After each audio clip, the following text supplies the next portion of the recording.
मुखोपाध्याय जी हैं, उनको दिया गया है सरस्वती सम्मान हरा पर्वत कथा के लिए। ठीक है, ये लिटरेचर में, क्लासिकल म्यूजिक में, साइंटिफिक रिसर्च में या सोशल सर्विसेज में दिया जाता है। 15 लाख रुपए इनाम मिलता है। ठीक है, चलो कौन सा प्रश्न है? प्रश्न के 26 पे जो है फटाक से जो करते हैं। बिरला फाउंडेशन इसको देती है।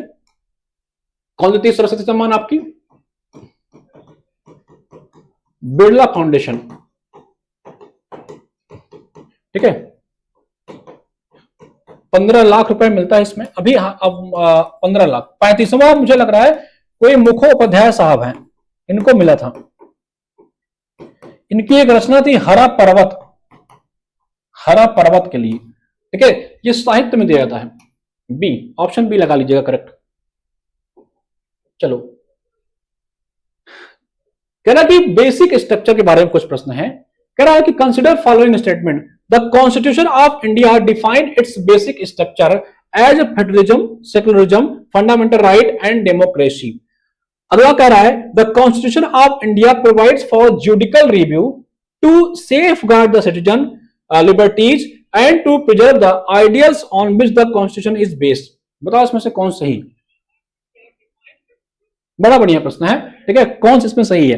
अच्छा, आपको पता है कि बेसिक स्ट्रक्चर का जो कॉन्सेप्ट आया, जो बेसिक स्ट्रक्चर का कॉन्सेप्ट आता है भारत में, ठीक है, ये आता है केशवानंद भारती केस में। केशवानंद केस में 1973 में, जिसमें संविधान में कोर्ट ने कहा कि भाई कई चीजों का बेसिक है, आप इससे ज्यादा जो है इसका इलाज नहीं कर सकते हो।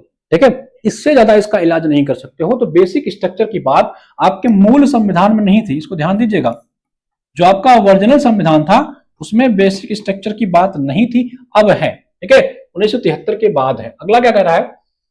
भारत के संविधान नागरिकों की स्वतंत्रता की रक्षा करने और उनके आदर्शों को संरक्षित करने के लिए ज्यूडिकल रिव्यू प्रदान करता है। देखो, आर्टिकल 32, इसके अलावा स्टेट भी आर्टिकल 226 के तहत ज्यूडिकल रिव्यू देता है कि अगर आपके किसी भी राइट्स का हनन होता है तो आप कोर्ट में जा सकते हो। ठीक है भाई, तो दोनों बात मुझे लग रहा है इसमें सही है।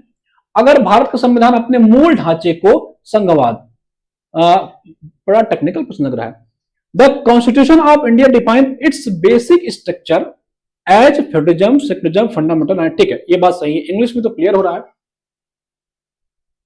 चलो, दोनों मुझे लग रहा है इसमें दोनों ही सही है। बोथ वन आर करेक्ट, दोनों ही सही है इसमें। ठीक है भाई, दोनों स्टेटमेंट ही इसमें सही लग रहा है मुझे। Both are correct. चलो, प्रश्न क्या 28 पर? अच्छा, रीजनिंग आ गया भाई। चलो, ये यार तुम लोग करोगे रीजनिंग। बताओ, कुछ मिसिंग लेटर है आपको बताना है। A B C D. ठीक है, ए बी सी डी बताओ फटाक से। ए बी ठीक है, क्या है? 1 2 1 2 3 4 5 6 7 8 9। 9 कैसे? अच्छा, 3 3 का बनेगा क्या? रुको, बताओ। 1 2 3 4 5 6 7 8 9। 9 का बन रहा है क्या? ए बी सी करेगा? ए बी सी करें? ए बी सी, ए बी नहीं, गड़बड़ा रहा है क्या यार? ए बी सी, कौन से इसमें बैठाया जाए? ए बी सी, ए बी बताओ इसका आंसर बताओ फटाक से। ए बी सी, 27 का सी। 28 पे आ जाओ, 28 पे, 28 पे आ जाओ। सी, ए बी सी बी, अगर ऐसे बनाते हैं ए बी सी। 28 का इसमें क्या लगाओगे यार? तुम समझ नहीं आ रहा इसमें तो कुछ। ठीक है,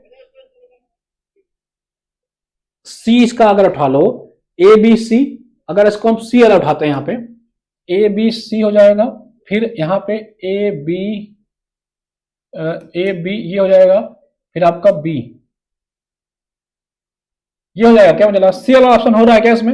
एक बार इसको लगा के आप लोग कमेंट करके बताना इसका क्या सही जवाब होगा। ठीक है, A B A B A B. ठीक है, 28 का सी होना चाहिए ना। आप लोग इसको लगा करके कमेंट करके बताइएगा इसका जवाब क्या होगा। ठीक है भाई, इसको लगाइएगा। चले, अगला प्रश्न देखते हैं हम लोग। फिर रीजनिंग है भाई। चलो, arrange the following sequence. Rectangle, rectangle कह रहा है, लाइन, ट्रेंगल, पॉइंट और एंगल। एंगल कैसे बना दे? एंगल ऐसे बना दे।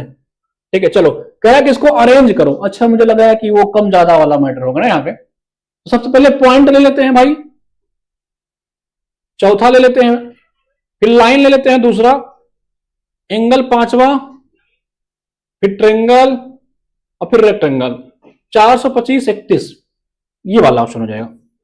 ठीक है, 29 का आपका बी हो जाएगा, 29 का बी हो जाएगा भाई, 29 का आपका बी हो जाएगा। आ जाओ, अंतिम प्रश्न कह रहे हैं, भारत में प्रथम कृषि विश्वविद्यालय की स्थापना कहां हुई थी? ठीक है, एग्रीकल्चर यूनिवर्सिटी भारत में पहली कहां बनी थी? भारत में पहली जो एग्रीकल्चर यूनिवर्सिटी वो जीबी पंत नाम था उसका, जीबी पंत उत्तराखंड में बनाई थी।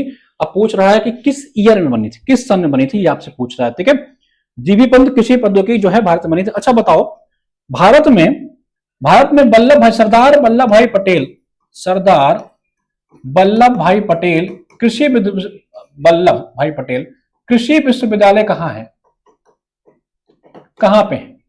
ठीक है, बताना कमेंट करके। उत्तर प्रदेश में है, उत्तर प्रदेश में कहां है कमेंट करके बताना, चर्चा मैथ। ठीक है, चलो, तो ये बनता है आपका भारत में प्रथम कृषि विश्वविद्यालय जीबी पंत जी के नाम से बनता है। ये कह रहा कब इसकी स्थापना हुई थी? 30 का सी, बिल्कुल सही। ठीक है, ये बना था आपका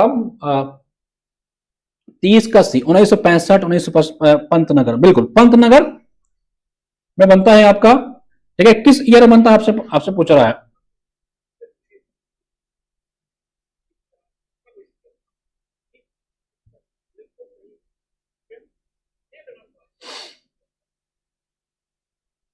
चलो, 30 का सी।